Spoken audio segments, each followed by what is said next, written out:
أعوذ بالله من الشيطان الرجيم. بسم الله الرحمن الرحيم. محمد رسول الله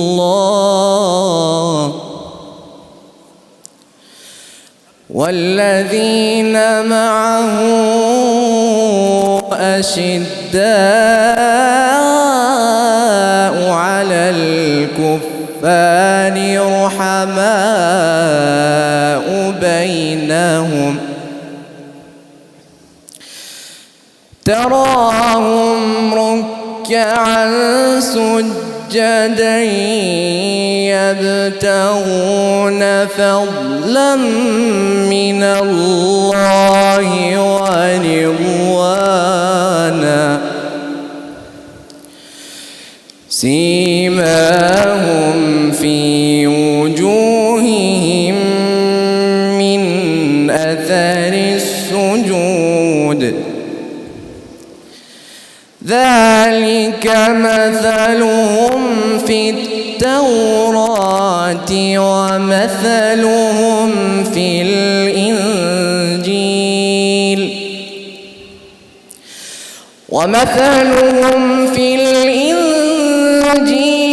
كزرع أخرج شطأه فآزره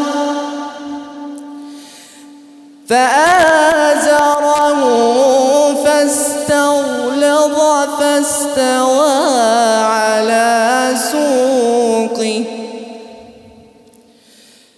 فاستوى على سوقه يعجب الزراع ليغيظ بهم الكفار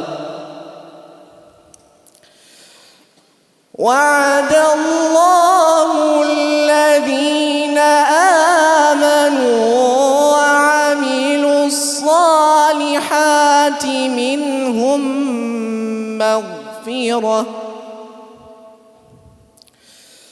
وعد الله الذين آمنوا وعملوا الصالحات منهم مغفرة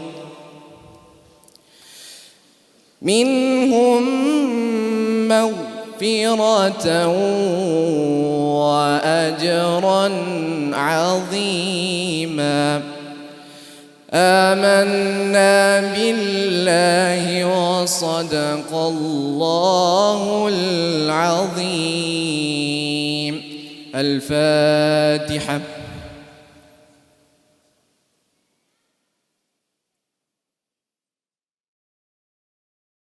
بسم الله الرحمن الرحيم.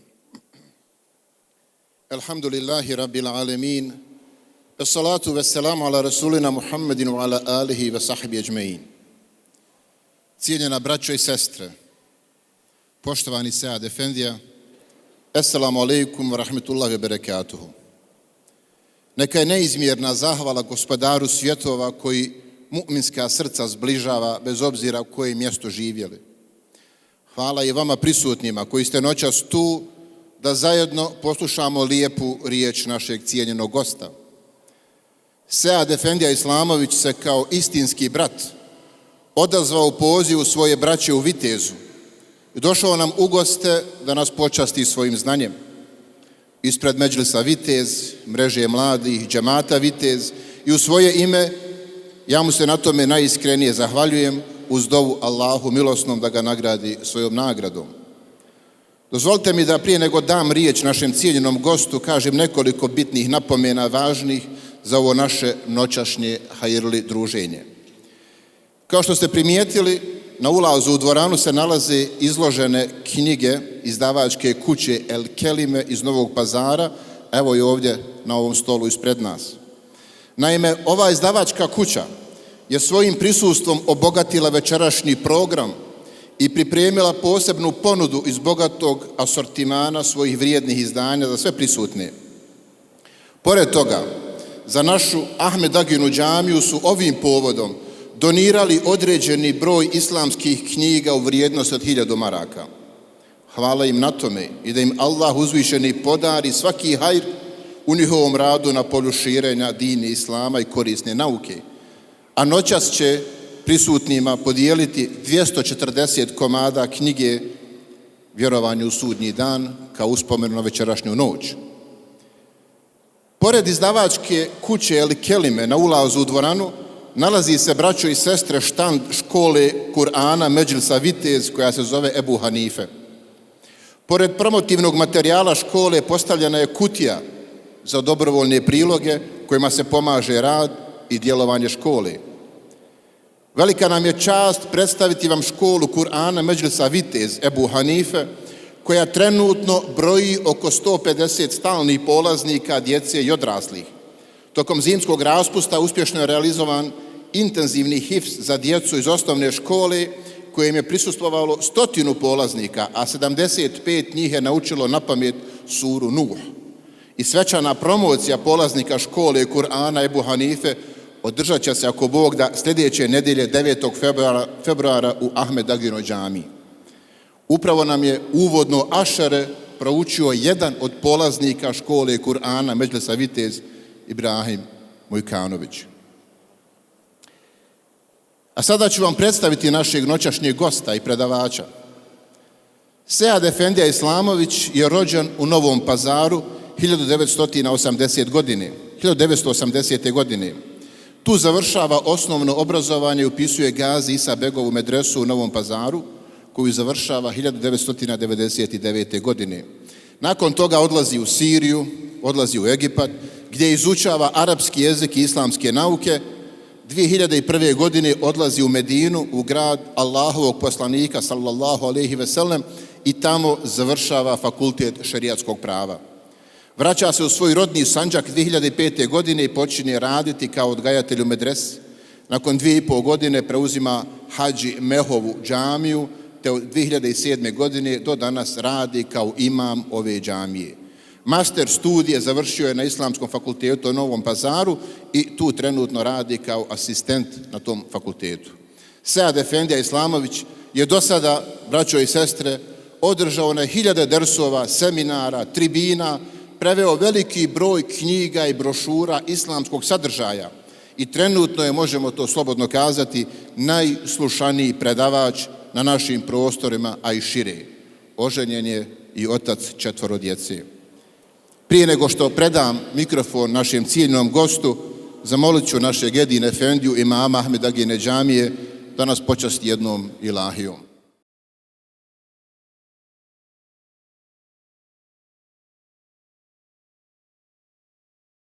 Allah, Allah, Allah, Allah, ma lana maulan siwa Allah,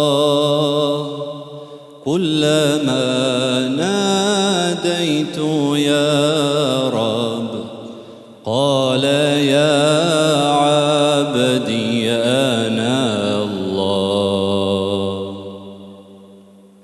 šta je ljubav nego Allah, pokloni mu svaki dan.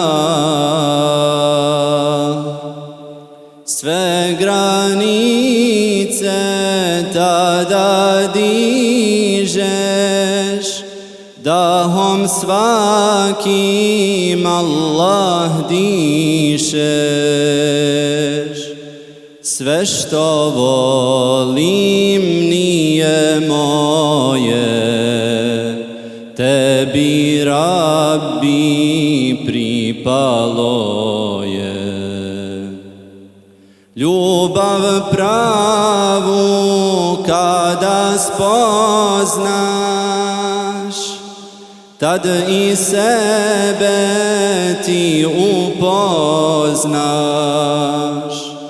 Onoliko, brate, vrijediš, koliko drugom sreću želiš. ništa svojim zvati, brzo rob ćeš tog postati. Nek ti riječi djelo prati, šta je ljubav tad ćeš znati. Držite se kao jedno, volite se, to je vrijedno. Vežite se vezom jakom, Allah uže daje svakom. Za Allaha ko se veže, ne da dunja da ga steže. Dobro čini, grijeh ostavi, sve se vrati pa se pazi. Sve se piše, sve se broji, sestro, brate, račun stoji. Što posiješ, što ćeš brati, ne možeš od toga stati. Kada staneš pred Allaha, nema suza, nema straha. Ko je srcem njega zvao, ta je sreću ugledao. Pripremi se, sestro, brate, sve se duše njemu vrate. Pripremi se, sestro, brate, sve se duše njemu vrate.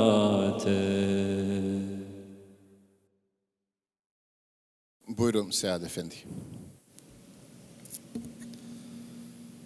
أعوذ بالله من الشيطان الرجيم بسم الله الرحمن الرحيم الحمد لله رب العالمين والصلاة والسلام على سيدنا ونبينا محمد وعلى آله وصحبه أجمعين وبعد السلام عليكم ورحمة الله وبركاته.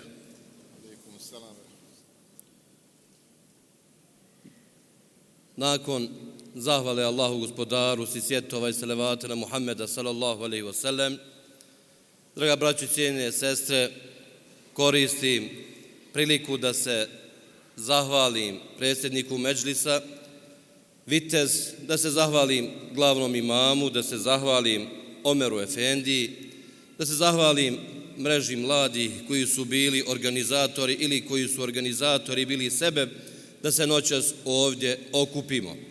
A nakon toga također koristim priliku da se zahvalim svima vama koji ste došli noćas ovdje da se družimo, da se upoznamo, da se vidimo, da naučimo nešto od Allahove subhanahu wa ta'ala vjere ili da obnovimo ono što znamo. Jer vi imate ovdje sigurno vašu veliku ulemu od koje mi učimo i uzimamo znanje i u Sandžaku i u Bosni i mnogo šire izvan Sandžaka i Bosne. Ali eto, Allah subhanahu wa ta'ala dao je noćas priliku meni da ja nešto progovorim u ime Allaha subhanahu wa ta'ala o njegovoj vjeri. Draga braćo i cijene sestre, posebno treba da znamo i meni je drago što smo eto nekako počeli ova naša druženja, govorim lično za sebe i za svoje kolege iz Sandžaka, naša druženja po Bosni, jer to je jedan način, jedan vid da pokažemo da smo isti narod, da smo na prvom mjestu muslimani, Allahovi subhanahu wa ta'ala robovi, a nakon toga da pripadamo jedni drugima i da treba da se čuvamo i da brinemo jedni o drugima. Ne trebamo dozvoliti da granice budu te naše, što kažu, stvarne prepreke, jer ako postoje granice koje su postavljene po zemlji, ne može niko postaviti granice u našim srcima, pa da mi jedni druge preziremo, ne do Allah dragi, ili da jedni druge tjeramo od sebe i da ne želimo da budemo jedni s drugima, a to je sve suprotno hadisu Allahovog poslanika gdje traži da budu muslimani jedni uz druge i da budu jedni sa drugima. Kako kaže Allahov poslanik Muhammed sallallahu alejhi ve sellem, primjer vjernika jeste kao primjer jedne građevine, pa u jednom hadisu pokazuje, kaže, jedna drugu veže ovako i čvrsto se drže. U drugom hadisu stoji da je kazao da je to primjer kao primjer jednog tijela. Ako jedan dio tijela boluje, onda je cijelo tijelo bolesno i cijelo tijelo osjeća temperaturu i nesanicu. Pa mi vidimo danas situaciju u Palestini, odnosno u Gazi, koliko mi ovdje na ovim prostorima bolujemo zbog tog stanja u kome se oni nalaze. I onaj koji ne brine o vjernicima ili o stanju vjernika, taj nije pravi vjernik. Koga ne interesuje stanje vjernika, taj nije pravi vjernik. U najmanju ruku da podigne svoje ruke i zamoli Allaha subhanahu wa ta'ala da popravi stanje braći širom svijeta, a onaj koji hoće učiti dovu za nekog drugog, neka zna da prvo treba učiti dovu za sebe. Neka zna da prvo treba svoje stanje popraviti da bi ta dova bila primljena. Jer nije samo hoćemo učiti dovu za njih, a mi činimo Allahu subhanahu wa ta'ala grije, a mi nepokorni Allahu, a čekamo da nam te dove budu primljene. Nego insan prvo treba da počne od sebe i to je osnovni i glavni imperativ. Draga braćo, cijene sestre, vi znate da mi imamo našu plemenitu vjeru, da mi imamo našu savršenu vjeru. Ja puno puta upoređujem, jer danas je došlo vrijeme da ljudi preko ovih materijalnih stvari mnogo više mogu da shvate nego samo ovako obično kad čovjek iznosi neke priče ili primjere. Naša vjera je poput jedne savršene navigacije. Zapamtite ovo, poput jedne savršene navigacije koja nas vodi tačno tamo gdje treba i kako treba i usmjerava nas kako da na ovome svijetu se ponašamo, a i kako da stignemo do Allahovog zadovoljstva i zaslužimo džennet i najljepša mjesta džennetska i najljepše mjesto Firdeus ispod Allahovog subhanahu wa ta'ala arša. Ta navigacija mora da je uvijek ispred nas. Nama je nekad mrsko tu navigaciju da upotrijebimo sve dok ne zalutamo, sve dok ne lupimo glavom u zid. Onda kad lupimo glavom mi onda tražimo rješenja, pa nas nekad bude stid zbog čega sam dozvolio da lupim glavom, a imao sam to sve ispred sebe, a nisam htio to da pogledam ili nisam htio to da slijedim. Ja puno puta kad vjenčavam ovako omladinu, vjerujte, sam se divim hadisima Allahovog poslanika Muhammeda sallallahu alejhi ve sellem, kako ništa nije izostavljeno, kako je svaka sfera života koja nam je potrebna da budemo srećni na ovome svijetu i da zaslužimo džennet na onome svijetu, sve je razrađeno. Ništa nema da je Allahov poslanik izostavio ili da je uzvišeni Allah subhanahu wa ta'ala nešto to preskočio, a nama je bilo bitno. Nego sve je tu, samo treba da pratimo i samo treba da slijedimo tu pravu navigaciju. Ja ću noćas probat kroz nekoliko pravila da vam dostavim ono što sam htio ili ono što mi je bio cilj da svi zajedno, ako Bog da inšallah, shvatimo da s ovog našeg druženja izađemo jači, izađemo imanski jači na prvom mjestu, a onda i da to naše bratstvo ojačamo i da shvatimo šta je zapravo ahiret, a šta je dunjaluk. Da shvatimo da smo na ovome dunjaluku prolaznici, a da je onaj svijet vječan i za ono tamo se treba boriti. Ta pravila nije lahko sprovesti u životu. Ta pravila koja želim da iznesem noćas, ja znam da ona nisu lahka, ali mi moramo makar nešto od toga da sprovedemo. Jer ako čovjek ne može sve da obuhvati, nije mu dozvoljeno sve da ostavi. Nego ako ne može sve, uzmi onoliko koliko možeš, a uzvišeni Allah subhanahu wa ta'ala u Kur'anu i kaže Fattakullaha mastata'tum. Bojte se Allaha koliko možete. Do vas je da date sve od sebe, uzvišeni Allah kaže, do vas je da date, o ljudi, o robovi, sve od sebe, a onda Allah je taj koji kasnije pomaže i koji će prihvatiti vaš trud, a on najbolje zna koliko vi to možete. Ovdje samo insan treba da bude iskren sa Allahom subhanahu wa ta'ala, da ne bude ja više ne mogu, a u stvari može. Ja više ne mogu, a u stvari može. Tu je problem. Jer mnogo stvari u životu možemo, ali nećemo. Nemarni smo, nešto nas ne interesuje, nešto nije kako treba, a nama to šeitan dođe pa kaže ti ne možeš više, nemoj više. I ti staneš tu. Allah najbolje zna koliko ko može od nas da potegne, da ponese na svojim plećima, da se bori za Allahovu subhanahu wa ta'ala vjeru, da se bori, da se širi dobro u jednoj zajednici, da se širi dobro u jednom džematu, da se širi dobro faktički na cijeloj zemaljskoj kugli, jer mi smo pozvani da činimo dobro i da širimo dobro na cijeloj zemaljskoj kugli, ne samo jedan dio svijeta ili jedan dio te Allahove subhanahu wa ta'ala zemlje. Omer radijallahu anhu, kad bi govorio o tom teretu, ne bi nikad govorio gospodaru olakšaj mi teret, nego bi govorio gospodaru ojačaj mi kičmu da mogu da nosim. Allahu dragi, ojačaj me, daj da ja mogu da nosim ono sa čim si me ti zadužio, a nije govorio gospodaru olakšaj mi teret, da ne mogu, odnosno da ga maknem, da mi više taj teret, nego samo mi kičmu ojačaj i neka ga nosit ću ja ko Bog da inšala. Tu čovjeka shvati i kad tu presjeće, Allahu dragi, daj mi ti kičmu da ja mogu nositi, a ja sam tvoj rob, ja hoću oko Bog da inšala nositi i neću posustati i neću odustati. Prvo to pravilo za noćas jeste la tetagayyer li irda'i nas. Nemoj da se mijenjaš da bi ljudima udovolio, da bi ljudi bili s tobom zadovoljni, da bi ljudi govorili pozitivno o tebi, da bi zaslužio, što kažu ko ono tamo Facebook i ostale one društvene mreže, da bi zaslužio like. Nego budi čvrst, budi ustrajan, budi ono što jesi, a na prvom mjestu budi Allahov iskreni rob. To je ono što ti je najbitnije da budeš. I nemoj slučajno da na uštrb vjere dođe situacija da se mijenjaš da bi neko tobom bio zadovoljan.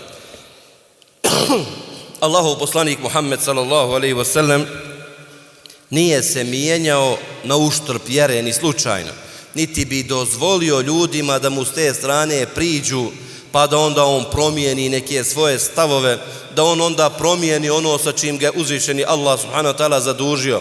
Sjećate se riječi Allahovog poslanika koje će ostati do sudnjeg dana i po meni to su jedne od najjačih riječi u istoriji čovečanstva koje su izrečene, a to je kad su mu ponudili mušrici Mekke, odnosno oni stanovnici Mekke, došli da se cenkaju sa njegovim amidžom, da ostavi Allahov poslanik vjeru, da ostavi islam, da ostavi pozivanje ljudi, pa su otišli i ubedili njegovog amidžu.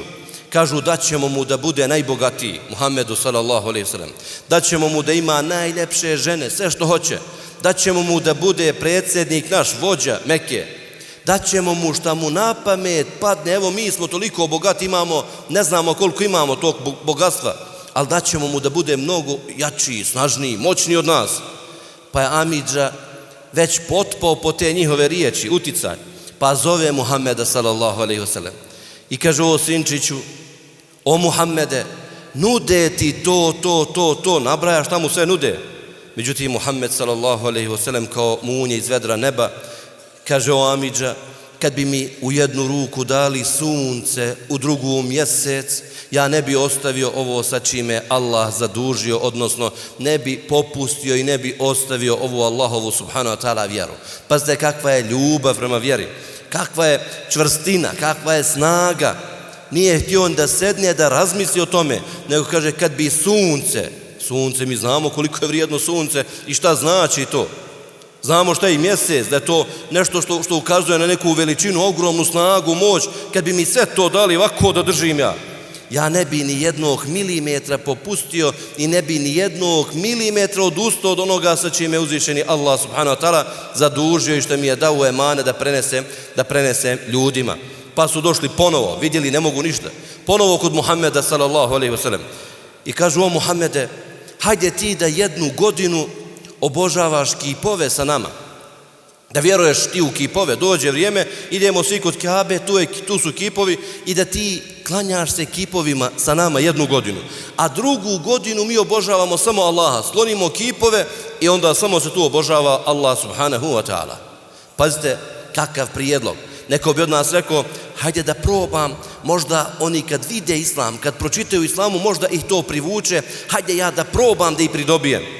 Međutim, uzvišeni Allah, gospodar svih svjetova, objavljuje suru Kafirun i kaže: Kul ja ejuhel kafirun, reci o Muhammede, obratim se, ovi koji ne vjerujete, ovi mušrici, ja neću obožavati ono što vi obožavate, niti ćete vi obožavati ono što ja obožavam. Sura ide dalje i na kraju stoji: vama vaša vjera, meni moja vjera. Lekum dinukum valiye din. Vama vaša vjera, meni moja vjera. Tu nema kompromisa i nemoj neko slučajno da proba da ubacuje kompromise. Također, kad kažemo naši stavovi, naša borba, koja je borba našeg naroda, borba naših ličnih interesa i interesa naše zajednice, mora da ostane čvrsta, da ne bude malo nam neko nešto da. Nažalost, došlo vrijeme da smo postali mnogo podmitljivi, mnogo za sekundu znamo da izdamo, za sekundu znamo da prihvatimo neke tamo, ne znam ti, da nam budu prijatelji, a da svoje izdamo i da nismo u svoga. To nije dobro. Moramo ostati u svoga i moramo biti sa svojima. Pazite primjer isto na Huneinu, kad je Allahov poslanik Muhammed sallallahu alejhi ve sellem osvojio, to ću vam kasnije pričati o toj borbi, isto ukratko. Muhammed alejhi selam na Huneinu osvojio je mnogo ratnog plijena, pa je sve to podijelio stanovnicima Mekke. Stanovnicima Mekke je podijelio ratni plijen, većinom oni koji su tek primili islam, a stanovnici Medine su ti koji su osvojili Meku. Oni su došli sa Muhammedom sallallahu alejhi ve sellem i osvojili Meku. Znači oni su zaslužni što je Mekke primili islam. Međutim, njima Allahov poslanik nije dao ništa. Oni nemaju ništa, nikakvu dunjalučku korist nemaju, ništa. Nemaju ni konja, nije im dao ni jednog konja, ni zlata, ni srebra, ni kamile, ni ovce, ni krave, ništa nisu uzeli. A ovi drugi sve uzeli, otišli. I dolazi jedan od ashaba, Sa'd ibn Ubade, zvao se Sa'd ibn Ubade. Dolazi kod Allahov poslanika i kaže: o Allahov poslaniče, stanovnici Medine, odnosno Ensarije, zamerili su što si sve dao drugima, a njima ništa nisi dao. Pazite ovo, što si sve dao drugima, a njima ništa nisi dao. I onda Allahov poslanik da ispita kakav je ovaj čovjek. Mnogo bitno, sad je ovo ovdje interesantno. Kaže: a reci mi šta ti misliš, ti si mi bitan, šta ti misliš, ti si došao da preneseš, ali šta ti misliš? Kaže on: o Allahov poslaniče, ja nisam ništa drugo do dio svoga naroda. Mnogo bitno, možda ja tako ne mislim, ali ja sam dio njih, ja podržavam ovo što oni sad trenutno kažu, ja sam njihov. Nije rekao: Allahov poslaniče, ja samo prenosim, oni su loši, njih ti tamo otkači, mene uzmi za prijatelja, ja da ti budem prijatelj, oni nisu dobri.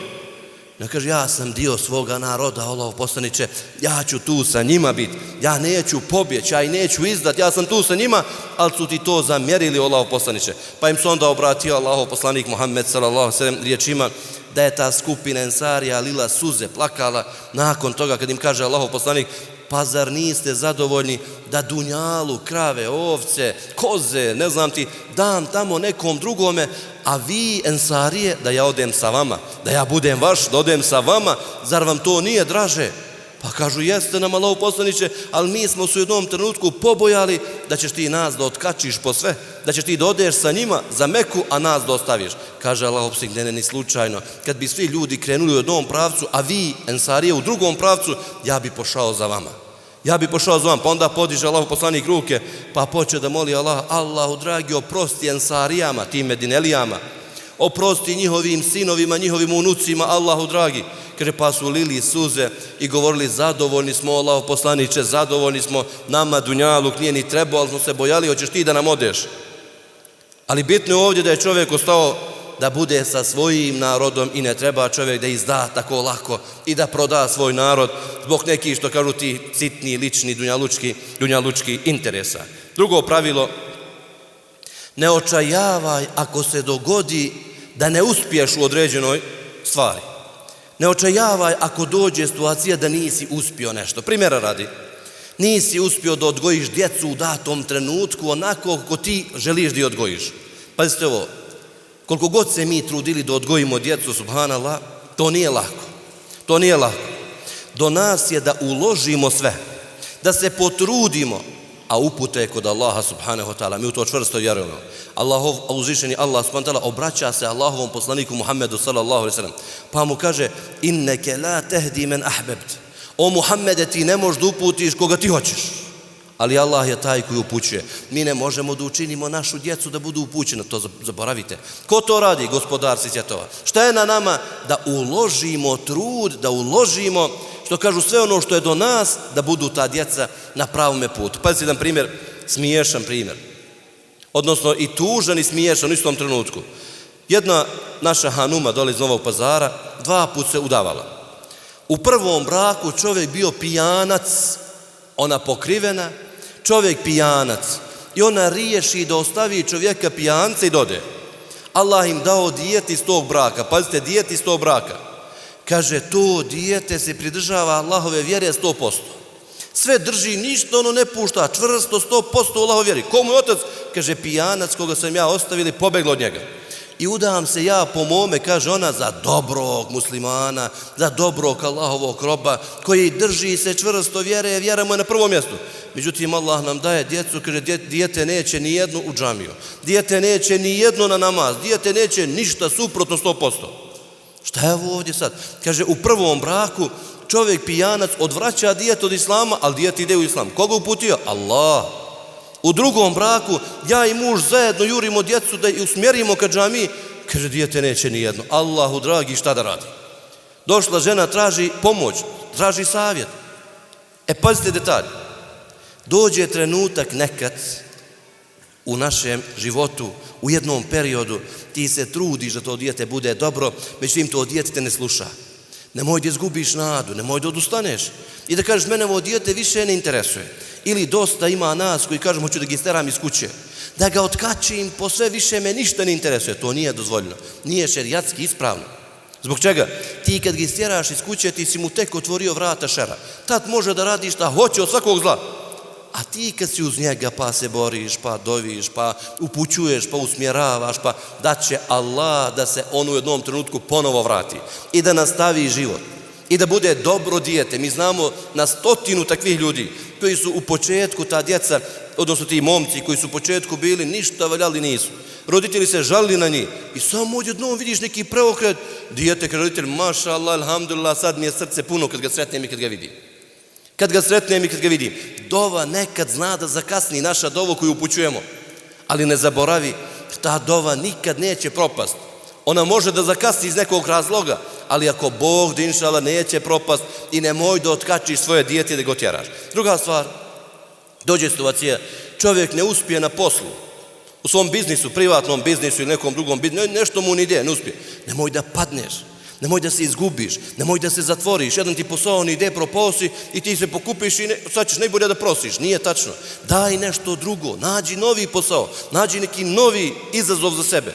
Ako ne možeš zaradiš 1000 maraka, zaradi 300 maraka, daće ti Allah nafaku, isto kao što je dao i svim drugima, jer dunjaluk je Allah rasporedio i daje ga nevjernicima koji ništa ne vjeruju, a kamoli da ne daje vjernicima koji su na seždi i koji mole Allaha subhanahu wa ta'ala. Nemoj da odustaješ. Kažu u borbama također, Allahov poslanik nije posustao nikad. Imao je Allahov poslanik u datim trenucima da bi vojska pala, da bi Allahov poslanik Muhammed sallallahu alejhi ve sellem izgubio nadu, čak i on. Pazite što kaže uzvišeni Allah subhanahu wa ta'ala. Hatta idha stay'asa ar-rusul wa dhannu annahum qad kudhibu ja'ahum nasruna. I kad bi poslanici izgubili nadu, subhanallah, poslanici izgubili nadu, u kojem smislu? Gotovi smo, narod nas utjera u laž, neće narod da prihvati. Poslanici izgube nadu i kažu utjerani smo u laž. Kaže, tad im dolazi naša pomoć, kaže Allah subhanahu wa ta'ala. Ono malo čas kad sam rekao, daš sve od sebe. I kad ti više ne moš, onda dolazi Allahova pomoć. Onda dolazi Allahova subhanahu wa ta'ala pomoć i Allah otvara neke vidike koje prije toga nisi mogao ni da vidiš, niti si mogao da ugrabiš, niti si mogao da uradiš bilo što od toga. Čovjeku, hanumi, ženi, propadne brak. Puno puta se to dešava. Mladi pukao brak, otišao brak, suprotno, razdvojili se. Dešava se da nakon toga po godinu, 2, 3 ne mogu da se vrate u normalan život. A ne treba tako. A ne treba tako.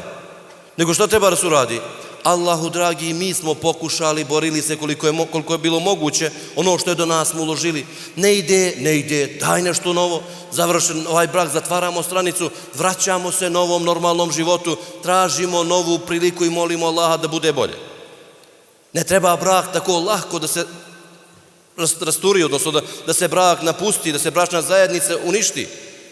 Jer puno puta kad pričamo o bračnoj zajednici, ovo je mnogo bitno, uzvišeni Allah subhanahu wa ta'ala naređuje da se čuva brak i bračna zajednica. Allahov poslanik naređuje da se čuva brak i bračna zajednica. Šeitan naređuje da se uništi brak i bračna zajednica. I mi u većini slučajeva, nažalost, slušamo šeitana, a zaboravimo Allahovu naredbu i zaboravimo naredbu Allahovog poslanika Muhammeda sallallahu alejhi ve sellem. Pazite hadis Allahovog poslanika, kako Allahov poslanik opisuje šeitana. Kaže, šeitan iblis ima svoj prijesto koji je na vodi. Ima svoje pomagače ili svoje izaslanike koje šalje da čine nered po Allahovoj zemlji. Nered čine, nekog prevare, napije se alkohola, drugog prevare, radi sa kamatom, trećeg prevare, radi nešto treće. I kaže, dolazu oni uveče kod šeitana, kod iblisa i oni pita šta ste uradili danas. Jedan kaže, ja sam natjerao čovjeka da se napije alkohola. Kaže, nisi ništa uradio. Kaže, kako nisam, pa on se napio alkohol. Kaže, nisi ništa, on će se pokajati, Allah će mu oprostiti. Kaže, drugi, ja sam ga natjerao da uzme kamatu. Kaže, nisi ništa uradio. On će se pokajati, Allah će mu oprostiti. Dolazi treći i kaže, ja sam danas upropastio bračnu zajednicu. Pukla je bračna zajednica. Razdvojio sam dvoje, više nikad neće doći da budu zajedno u braku. Kaže on, ti si odradio veliki posao. Slomio si njihova srca, njih dvoje. Slomio si srca njihove djece. Slomio si srca njihovih roditelja. Slomio si srca njihovih porodica, cjelokupni zavadio si. Ti si pravi, ti priđi ovamo, zaslužuješ da budeš na tronu zajedno sa mnom. Pazite, mi sve ovo zaboravimo, a znam ovo, ja znam da vi znate ovo, ali šeitan kad poduzme insana, za sitne stvari razbije brak, za sitne stvari komentari, svađe, niko neće da popusti, niko neće da bude pametniji, niko neće, a poslanik Muhammed sallallahu alejhi ve sellem kaže, garantujemo onome koji napusti raspravu, garantuje mu središnji dio dženneta. Pa makar i bio u pravu da napusti raspravu, a posebno kad je bračna zajednica u pitanju. Tu čim vidiš da se zategli odnosi, da se nešto dešava i njad se javio, odmah prekini. Spominje se iz jednog od naših ashaba, odnosno ashaba drugog Allahovog poslanika velikana, kaže on prvu noć kad se oženio. Šta je rekao? Kada je doveo ženu i kaže, o ženo, tako ti Allaha kad vidiš da sam ljut, nemoj nastavljati, radi nešto po kući, skloni se, idi tamo u drugu sobu, idi nešto radi s djecom, skloni se, nemoj nastavljati. A kad ja vidim da si ti ljuta, pazite pravednosti Islama, a kad ja vidim da si ti ljuta, kod nas ima neki problem da žena nikad ne smije da je ljuta, znači može i žena nekada je ljuta, kaže, a ja kad vidim da si ti ljuta, ja ću se skloniti, neću se raspravljati s tobom. Pa kad se razljutimo, kaže on, oboje, onda ćemo probati da riješimo naš problem. U ljutnji nemoj da rješavate probleme. Bio sam svjedok kod velike uleme, tamo da smo bili u Saudijskoj Arabiji, kod velike uleme dolazi čovjek možda jedno 55-60 godina i plače, vallahi plače, pao na koljeni ispred jednog šeji i plače. Kaže, šeji, 3 put sam otpustio ženu. Sad je šeitan učinio da je otpustim, ne bi je ja nikad sad otpustio, ljutnje i njatili smo se i raspustio se me. I više kaže, djeca, sve je to šeji otišlo u komate. Pomagaj, daj mi neku fetvu da mogu da je vratim. Pazite, kad čovjek pokaje se odmah, ali ta ljutnja i njat napravi ovo što napravi, da dođe situacija da pukne brak, da se podcijepa ta bračna zajednica, a uzvišeni Allah traži da se čuva ta bračna zajednica. Zato kažem, kad se dogodi, mi čuvamo bračnu zajednicu i pored toga se dogodilo, ne smiješ da postaneš. Puno puta omladina, ne znam ti, te neke veze prije braka, ako smijemo da kažemo da ima, ali mi eto računamo da su to halal veze. I dešava se puno puta, čak dođe i isprose djevojku i sve to završilo, taman da je povede, pukne, ne može da ode, znači nešto dogodi, posvade se i ne može da se ostvari brak. Nakon toga djevojka ne smije godinu dana izaći iz kuće od stida. Zbog čega? Zbog čega? Ne gubi nadu. Nisi ništa, alhamdulillah, pogriješila. Treba da je insana stid kad učini haram stvari. Treba da je insana stid kad učini nešto što je neko zlo, neko loše djelo. A u tim situacijama ne smije insan da posrne i da samom sebi, što kažu u toj situaciji, naudi i da se povuče, da počne da razmišlja, da mu priđe šejtan, a šejtan jedva čeka da se insan osami kad je tužan i kad je pogođen, kad je u bolu, pa da ga šejtan preuzme pod svoje i da ga odvede tamo gdje ne treba. Allahov poslanik Muhammed sallallahu alejhi ve sellem naučio nas je da ne smijemo da posrnemo i da ne smijemo da gubimo nadu. Allahov poslanik je u Mekki, pazite, u Mekki, pozivao i na kraju je vidio da Meka neće da prihvati islam. Ne može sa Mekelijama ništa da uradi. Pa je napustio Meku i otišao za Taif. Pa je u Taifu, grad koji je otprilike 60 km od Meke, možda malo više, otišao tamo da poziva ljude. Mislio da će tamo biti bolje. Tamo mu je bilo još teže i gore. Tamo su ga kamenovali, Allahov poslanika. Zamislite, mi imamo neka naše iskušenje, mi mislimo niko nema teža iskušenja. A on, Allahov poslanik, Muhammed sallallahu alejhi ve sellem, najodabrani Allahov rob, kamenovan. Napravili 2 tabora, malumnici, kaže, koji su bili u Taifu, napravili 2 tabora, lijevo i desno, i gađaju Allahov poslanika kamenje dok prolazi među njih. Pa je Allahov poslanik sašao niz brdo koje je bilo, otišao niz to brdo, oko 60 km, nije Allahov poslanik ni osjetio kako je prošlo to 60 km, kojom brzinom. Šta se dogodilo? Kaže, od tog pritiska koji je imao, koji je doživeo u tom gradu. Kad su ga pitali, Allahov poslaniče, je li ti ikad bilo teže? Kaže, nikad mi nije bilo teže nego u Taifu. Nikad mi nije bilo teže ništa nego u Taifu šta sam doživeo od poniženja.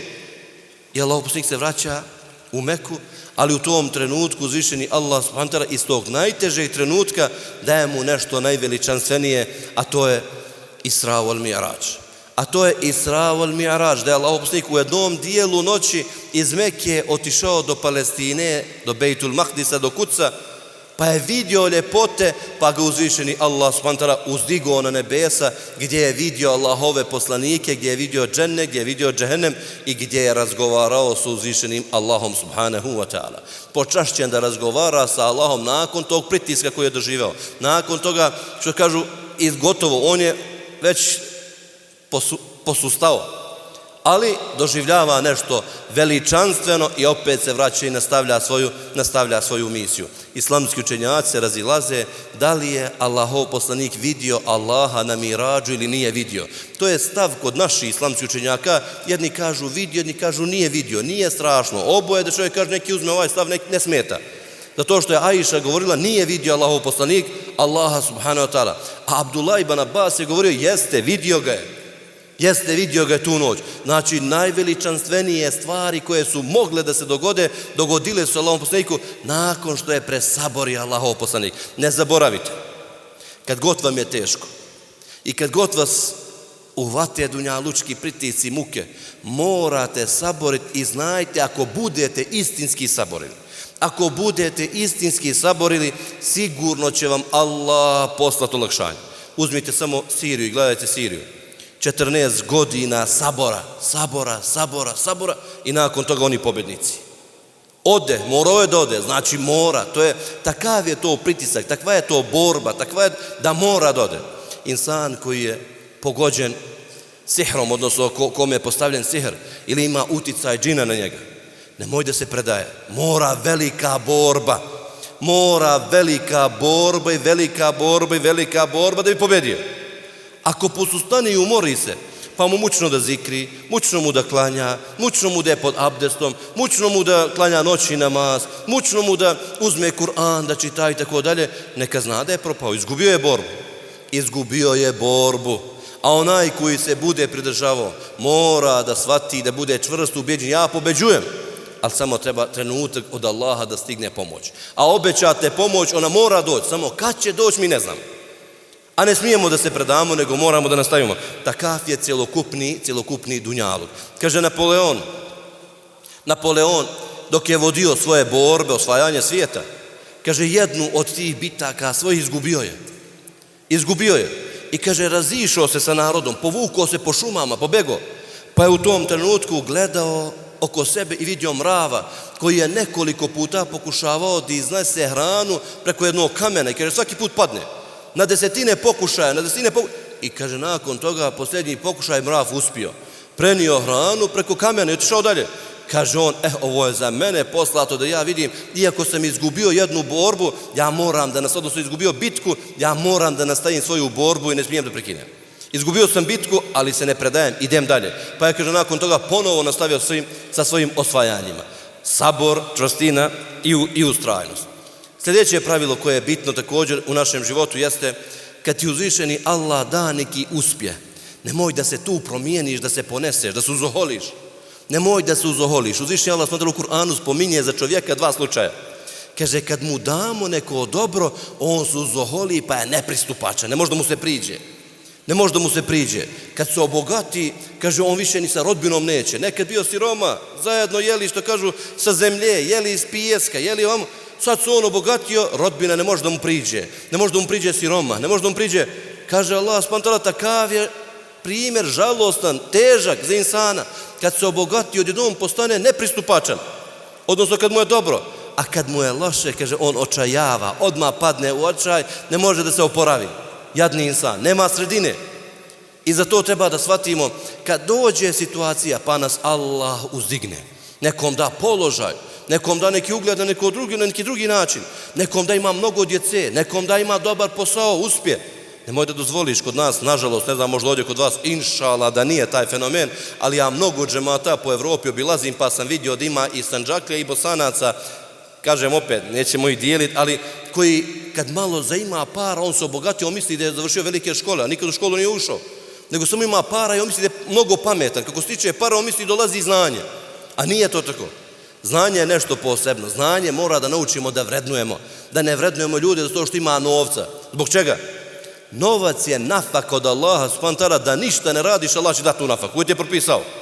A znanje, kad čovjek završi fakultet, završi 2 fakulteta, završio, postao, ne znam, doktorat, taj, pa onda postao ljekar, pa postao oficir, pa postao general, pa radi neke... To treba da naučimo da vrednujemo i da cijenimo. To je ono što treba da mi isturimo ispred sebe i da tim ljudima stojimo na usluzi. A ne da zamišljamo kad čovjek zaima, on treba da nas to nešto on posebno vodi i tako dalje. Nafaka je to bogatstvo u Allahovim subhanahu rukama, vidjet ćete kasnije. Kad uspješ, nemoj da se mnogo poneseš. Allahov poslanik Muhammed sallallahu alejhi ve sellem nas je naučio tome. Pazite njegov primjer. Isterali su ga iz Mekke, proglasili ga i sihirbazom, i lažovom, i prevarantom, i nakon toga morao da beži od tih ljudi. Kad je pobegao, nije prošlo nekoliko godina, vratio se kao osvajač i osvojio Meku. A u međuvremenu ubili mu mnogo ashaba. Ubili mu mnogo dragih njegovih drugova, rođaka i porodici i tako dalje. I ulazi Allahov poslanik kad je osvojio Meku, nije ušao gordo, da se uzoholio, uzdigao se, nego kaže tako je bio ponizan da se navodi da je spustio svoju glavu na vrat od konja, odnosno na tu jahaću životinju koje je bio, kaže pa je prilijepio glavu, oborio da ne bi ljudi osjetili da se uzoholio zbog toga što mu je Allah dao pa je osvojio Meku, što je porazio faktički Meku i porazio taj narod. Nego ponizno pa je Allah subhanahu wa ta'ala i dao uspjeh. U hadisima stoji ko se radi Allaha subhanahu wa ta'ala ponizi, gospodar ili Allah subhanahu wa ta'ala će ga uzdići na ovome i na onome svijetu. Sljedeće je pravilo, nemoj da misliš da je najveća nafaka bogatstvo, odnosno imetak. Nemoj da misliš da nema većeg bogatstva nego imetak insan da ima. Imetak je nešto, ko što malo čas rekao, to je stvar koju Allah subhanahu wa ta'ala daje, to je prolazno, nekad imaš, nekad nemaš, nekad dođe, nekad ode. Nemoj da zaboraviš da je veće bogatstvo tvoj smiraj u tvojoj duši nego imetak. Koliko imate ljudi koji su bogati, a nemaju mira u svojim prsima. Nego koliko puta se dogodi pa izvrše samoubistvo. Koliko puta se dogodi, dolazi jedan čovjek kod mene tamo kod nas i prima islam. Pitam ga zbog čega primaš islam. Pazite ovo. Kaže, ja sam jedan od mnogo imućnijih ljudi u državi. Ima tamo svoje neke željezare, ne znam ti, pravi gvožđe, prodaje, izvozi gvožđe za Alžir. I kaže, ja sam jedan od mnogo imućnijih ljudi u državi. I zbog čega si primio islam? Kaže, imam partnera ili prijatelja sa kojim sarađujem u Alžiru. Pa sam otišao da ga obiđem. Kad sam otišao da ga obiđem, pa sam vidio kad smo ušli kod njega u kuću tamo, kad je počeo da ljubi oca i majku, da im ljubi stopala, da grli oca i majku, kaže, ja sam se samo odjednom zamislio, a gdje su moja djeca, a gdje su moji roditelji, da li sam ikad ja ovo uradio svojim roditeljima i da li su ikad djeca moja ovako uradila. U životu, kaže, nisam doživeo da me dijete pita za nešto što treba, kako treba, nego su otišli kud kojim putem, nikome ne benda 2%, nikome ne traga ni 1%. Pa mi je, kaže, to bio razlog da prihvatim Allahovu subhanahu wa ta'ala vjeru, iako sam imao svega na svijetu, bogatstvo, ali nisam imao taj mir tu, pa mi je, kaže, ovaj Alžirac otvorio oči i njegov postupak sa njegovim roditeljima, pa sam primio Allahovu subhanahu wa ta'ala vjeru. Ne zaboravi da je veće bogatstvo zdravlje nego i metak. Zdravlje je jedna najveća kruna koju nosimo na glavi. Ali nismo svjesni vrijednosti te krune dok nam ne padne ta kruna sa glave. Kad padne ta kruna, onda bi čovjek sve na svijetu dao samo da ponovo vrati svoje zdravlje. Vi znate, kad imaš novca, kad imaš sve, ali kad si bolestan, koja je tvoja jedina želja? Allahu dragi, izliječi me. Allahu dragi, izliječi me. Pošalji mi lijeka.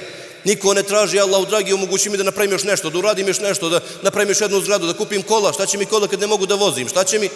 Nego, Allahu dragi, izliječi me, to je moja jedina želja koju imam u ovom sad trenutku. Znači, zdravlje je mnogo veće od toga. Ne zaboravi da je čistoća ili nesebičnost tvojih prsa koje nosiš tu, široku grudost, da je mnogo veća nego novac.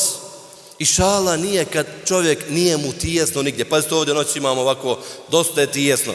Ali onaj koji nije u prsima u problemu, kaže, nije mu ni ovdje tijesno, nego mu je ovdje super, jer on je gledao, on nije došao da vidi će mu biti tijesno ili komotno. On je došao sa drugim ciljem. Primjer radi čovjek koji je u prsima svojim tijesan, koji nema široku grudost, ode na hač. Vjerujte, njemu hač propadne, on ništa ne može da uradi tamo. Ja sam imao prilike, bio sam nekoliko puta vodič. I onda ti ljudi koji su u prsima stegnuti, on se samo sekira i samo se kida, što mu je na čovjek, tu mu se zalijepio. Što ga drugi gura, on zaboravi da uči dove, on zaboravi da zikri, on samo gura ljudi udoraju. Jedan smiješan primjer, bio da ovako pokrupan ko ja je efendija. I za vrijeme tavafa u Meki, on je upao tamo u one malezikce, a oni posjetni pomali ovako. I kaže, moj efendija, da si ti vidio šta sam im ja radio, sam rekli, šta? Kaže, ja sam ovako, samo popadaše, kaže, ljudi tamo. U tavafu, kaže to, ma gdje će oni mene, kaže stegnuti, ja ovako, onda me skupili mi se, kaže, oko mene, samo sam ovako, pa prošao sam. Pazite, čovjek o tome razmišlja, propada mu ibadet, propada mu posao, propada mu ljubav prema ljudima, ljubav prema muslimanima. Čovjek treba da zna da je veliko bogatstvo koje imamo, da dok su nam roditelji živi, da upute roditelji dovu za nas. Da li smo svjesni da iskoristimo naše majke da upućuju dove za nas? Ili, nažalost, tjeramo majku da upućuje dovu protiv nas, a dova roditelja se ne odbija kod Allaha subhanahu wa ta'ala. Omladino, obratite pažnju. Nepokornost roditeljima čovjek mora da ispašta još na ovome svijetu. Još na ovome svijetu stižete kazna za nepokornost roditeljima. Da li će to biti tjeskoba tvojih prsa? Da li će to biti problem sa tvojom djecom? Da li će to biti siromaštvo? Da li će to biti neuspjeh? Mnogo ljudi kaže, meni ništa od ruke ne ide. Zapitaj se kakav si bio i da li si dobar prema roditeljima svojim, pa da vidiš zbog čega ti ne ide. Zbog čega ti ne ide? Majčina dova odrađuje mnogo stvari za nas i nemojte da dozvolite da izgubite tu dovu, da vam ta dova ode, a da je niste iskoristili. Kako nisi iskoristio? Nisi iskoristio ako nisi bio pokoran svojim roditeljima, ako nisi bio poslušan svojim roditeljima, tu dovu nećeš osjetiti. Tek kad ti presele roditelji, vidjet ćeš šta si izgubio. Veliko bogatstvo koje imamo jeste naš otac, naš babo, koji je mnogo truda u životu uložio da bi mi odrasli, da bi nas podnjivili, jer ta uloga oca je mnogo teška. Ta uloga oca je mnogo teška, posebno briga koju nosi otac u svojoj duši za svoju djecu. Odgovorni otac. Ima oni koji su neodgovorni, ali odgovorni otac. Dešavalo se ljudima zbog djece da su preko noći osjedeli. Wallahi, Allahom se kunem. Preko noći zbog brige za svojim djetetom preko noći osjedi. Vidjet ćete vi, omladina, kad dođe vrijeme da budete roditelji, sjetit ćete se ovih riječi: nedola, dragi, ako počnu djeca da vas nerviraju, da vam prave probleme, tek ćete onda da se sjetite. Jer to je najveći problem koji čovjek ima. Ne zna kako da ga riješi. To je pat pozicija. Nemaš rješenje. Podigneš ruke i moliš Allaha. I to je ono trenutak koji sam malo čas rekao, kad izgubimo mi više snagu, dižemo ruke i molimo Allaha subhanahu wa ta'ala da nam Allah subhanahu wa ta'ala olakša, da nam on bude na pomoći. Veliko bogatstvo jest imati rođenog dobrog brata koji će te ojačati. Koji će te ojačati. Koji će biti uz tebe u svakom trenutku. U svakom trenutku, u svakom trenutku. Kako to? Ako sam na istini, on će me pomoći. Ako nisam na istini, on će me vratiti. Neće mi dati da zalutam. Rođeni brat, drži me, pomoć. Mi danas, tako je došlo vrijeme da su se braća razjedinila za sitne stvari. Da je puklo to bratstvo kod nas. Mnogo puta došao mi čovjek i kaže: ja 16 godina ne pričam sa bratom. Ja ga gledam, voleo bi ga uhvatiti za vrat da mu kažem: 16 godina sa bratom ne pričaš, pa šta si ti, čoveče? Kaže: ja kad se naljutim 16 godina mu nisam pregovorio. Rekao je: jesi veliki hajr uradio, jadni ti ome gleda. Jado jadni. Pa kako si mogao da držiš 16 godina ne pregovorio? Kaže: posvadili su kod zemlje. Pomrli oni dvojica, djeci ta zemlja ne treba, niko više tu zemlju ne obrađuje. Otišla djeca, otišla, napustila sve to. A oni otišli, Allahu ne pričaju 16 godina. Nisu progovorili selam, nisu nazvali jedan drugome.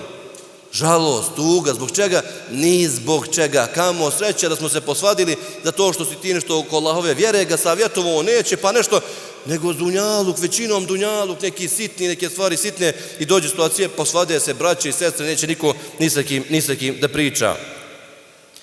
Velika stvar kod insana jeste da se druži sa čestitim i dobrim ljudima. To je još jedno novo pravilo. Kaže, Allahov poslanik upozorava i spominje da je to druženje sa dobrim ljudima isto primjer kao kad se čovjek druži sa onim koji radi sa mirisima. Čovjek koji radi sa mirisima, samo možda osjetiš miris ili da te ne miriše i sve lijepo, ništa ne može loše se dogodi. A kad ti je loše društvo i nije često društvo kod tebe, kada to je primjer kao onog tamo koji radi u topionici gvožđa. Tamo može da ti skoči neka varnica, da ti izgori, ili može da osjetiš onaj zadah, dim i tako dalje, i da ništa od njega lijepo ne možeš da osjetiš. Uzvišeni Allah subhanahu wa ta'ala u Kur'anu i kaže: ja veledina amenu tekullahu wa kunu ma'a sadiqin. Ovi koji vjerujete, bojte se Allaha i budite sa onima koji su iskreni, koji su dobri, koji su pravo društvo, istino ljubivi. Nemoj da dozvolite se družite sa ljudima koji ne zaslužuju da budu vaši drugovi i vaši prijatelji. Kaže, kakav je to dobar prijatelj? Dobar prijatelj je kad si odsutan, on se raspituje gdje si. On brine o tebi. Pazite, Allahov poslanik Muhammed sallallahu alejhi ve sellem, jedan mnogo lijep primjer i tužan primjer. Bio je jedan od ashaba, drugog Allahov poslanika, koji bi dolazio na predavanja kod Allahov poslanika, na druženje, i dovodio bi sinčića svoga, koji beše detence, dijete. I kaže, ono bi dijete se pelo svome babi po leđima tamo, penje se, on bi ga uzeo, stavio bi ga u krilo i kaže, pritisnuo bi ga i slušao bi Allahov poslanika. Jedan dan pita ga Allahov poslanik Muhammed sallallahu alejhi ve sellem, voliš li to dijete? Pazite ovo, voliš li to dijete? Pita toga sahaba. Kaže, o Allahov poslaniće, molim Allaha da on tebe, Allah da te voli kao što ja volim ovo dijete. Pazite, on poređuje, tolika je to ljubav da ne može da izmeri. Znači, kad bi tebe, Allahov poslaniće, Allah ovoliko voleo, to ne može biti. A Allah, subhanahu wa ta'ala, najviše voli Allahov poslanika, zapamtite to. Najviše voli Allahov poslanika. Kaže, pa je prošlo jedno vrijeme, nema ovog čovjeka, ne dolazi više na predavanje. I pita Allahov poslanik, a šta nam je sa ashabom, gdje je, nema ga? Kažu, Allahov poslaniće, preselilo mu je ono dijete za koje si ga pitao, voli li ga? Subhanallah, kaže Allahov poslanik, kad mu je preselilo dijete? Kaže, prije nekog vremena. Pa ode Allahov poslanik od njega. Pazite što znači da pravi drug, pravi prijatelj raspituje se šta je sa prijateljem, šta je sa njim, gdje je, što ga nema. Kaže, pa ode Allahov poslanik do njega. I pita ga Allahov poslanik Muhammed sallallahu alejhi ve sellem, da li bi više ti voleo da ono dijete koje je preselilo bude sa tobom na ovome svijetu jedan kratki period i morate se razići. Dunjaluk je takav, morate se razići. Ti ćeš otići možda 20-30 godina u vrh glave, ti moraš dijete da ostaviš, ti ideš svojim putem. Ideš na onaj svijet, dijete ostaje. Kaže, da li bi više voleo da je bilo s tobom na ovome svijetu taj kratki period ili da te dočeka na kapiju dženecku i da te uvedu u dženet? Kaže, Allahov poslaniče, pa draže mi je da me dočeka na kapiji dženeckoj i da me uvede u dženet. Kaže Allahov poslanik, to ćeš ko Bog di dobiti. To ćeš ako Bog di inšali dobiti. Pa se da ublaži bol. Allahov poslanik je bio tu šta? Da ublaži bol, da vidi šta je sa drugovima, što ih nema. Isto to mi treba da radimo i sa prijateljima, i sa prijateljicom, i sa, kad kažemo, džematlijama i tako dalje, da vidimo što nam nema tog džematlije u džematu, šta se dogodilo. Zbog čega ga nema? Kaže, dobar prijatelj jeste i onaj koji kad skreneš sa pravoga puta, on te vraća na pravi put. On te vraća na pravi put. To je pravo prijateljstvo. Ne dati da skreneš. Nego svi mi, pazite, svi mi imamo neke mahane. Svi mi nekad šeitan nam dođe. Svi mi vidiš tamo, samio se pobegao, tamo dopisuje se s nekim, proveri ga s kim se dopisuje. Prijatelj, drugarica, prijateljica, vidi s kim se dopisuje šeitan, nešto tamo počeo da pravi neku priču, ne daj mu da skrene. Ako je nešto na haram, to sam mislio, ne dajte da skrene, nego upozoravaj, savjetuj, vraćaj. A šta je još bolje od svega toga, kaže, pravi prijatelj kad uči dovu za sebe, on tebe ne zaboravlja, nego uči i dovu za tebe. Allahov poslanik Muhammed s.a.v. spominje kakav je musliman prema muslimanu. Kaže, kad čovjek uzme, podigne ruke da uči dovu Allahu s.a.v. za svoga brata koji je odsutan, nije tu, koji je tamo negdje, čuješ ima neki problem, komšija, komšinica, prijatelj, prijateljica, tako dalje, ima neki problem, ti digneš ruke, Allahu dragi, olakšaj mu, Allahu dragi, sačuvaj, Allahu dragi, uputi mu djecu, Allahu dragi. Kaže, ne zaboravljati u tim dovama. Kaže Allahov poslanik, onaj koji uči dovu za svoga brata u odsustvu, meleki uče dovu za njega. A dova meleka je mnogo bitnija nego naša dova i dova meleka kod Allaha s.w.t. je primljena.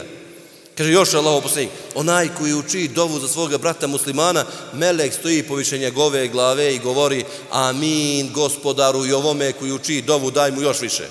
Daj mu još više. Znači, pravi prijatelj ne zaboravlja svoga prijatelja kad mu je teško. Pravi prijatelj je kao zvijezda na nebu. Kad tvoja lađa zaluta na dunjaluku, kaže, on je vrati ponovo i usmeri je, pošto se preko zvijezda usmerava lađe ili se usmiravaju oni koji plove morem, oni gledaju u zvijezde pa im to bude orijentir. Kako da se ponašaju? Kaže, to je pravi prijatelj koga trebamo da imamo oko sebe. Pravi prijatelj jeste koji, ko Bog da inšala, kad preselimo na onome svijetu, čeka nas kod arša Allahovog subhanahu wa ta'ala. Pravi prijatelj je onaj koji nas u ime Allaha, gospodara svih svjetova, voli i ne krije da nas voli. Na sudnjem danu, kaže, mnogo je lijepo i bitno da imamo što više dobrih prijatelja. Zbog čega? Jer, kaže, reći će čovjek koji uđe u dženet, gospodaru, ja se ne osjećam lijepo u dženetu, nema mog prijatelja. Pazite ovo, subhanallah. Ne osjećam se dobro, nema mog prijatelja s kojim sam se družio na dunjaluku, gospodaru, uvedi ga u dženet. Pa će se zagovarati za svog prijatelja dokle ga Allah ne dovede i uvede ga u dženet. Zar nije to veličanstvena stvar, zar nije to stvar koja je mnogo bitna da imamo što više dobri prijatelja. I završit ću sa još jednom tačkom, a to je da insan, kad je dunjaluk u pitanju, nemoj da gleda onoga koji je iznad njega, neka gleda onoga koji je šta ispod njega. Nemoj da gleda onoga koji je iznad njega, pa da se učini da ti nemaš ništa. Spominje se primjer da je jedan od ljudi prošao pored vila i ti tamo dvoraca, pa rekao, gdje smo bili mi kad je Allah dijelio bogatstvo? Gdje sam bio ja kad je Allah dijelio bogatstvo? Što je mene zaobišao? Pa je to čuo jedan mudrac, pa ga uhvatio za ruku. Pa rekao, o sine moj, hajde pođi sa mnom. Pa ga je poveo do bolnice. Pa je vidio bolesnike, pa ga pita, a gdje si bio ti kad je Allah dijelio bolest? Vidiš da te je bolest mimo išla, nije ti Allah dao bolest, pa zar nije to mnogo bitnije nego bogatstvo? Zar nije mnogo bitnije što nisi bolestan nego što da imaš neko bogatstvo, a u stvari šta? Teška bolest i u teškom si stanju. Zato insan treba da bude poput kiše koja kad padne na zemlju uvijek daje blagoslov i uvijek daje da tu se rodi novi život. Šta god da budeš ili gdje god da budeš, trudi se da bude od tebe neki hajr, da pozoveš ljude, da pomogneš ljudima, da si na usluzi ljudima. Isa a.s. je govorio za sebe da ga je uzvišeni Allah učinio da bude mubarek, da bude blagoslovljen gdje god se nađe.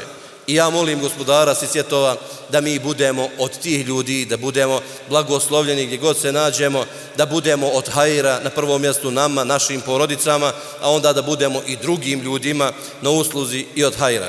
Molim Allah subhanahu wa ta'ala da vas obilato nagradi što ste došli noćas ovdje da se družimo i da proučavamo Allahovu subhanahu wa ta'ala vjeru. Allah vam dao svako dobro. Selamu alaikum wa rahmatullahi.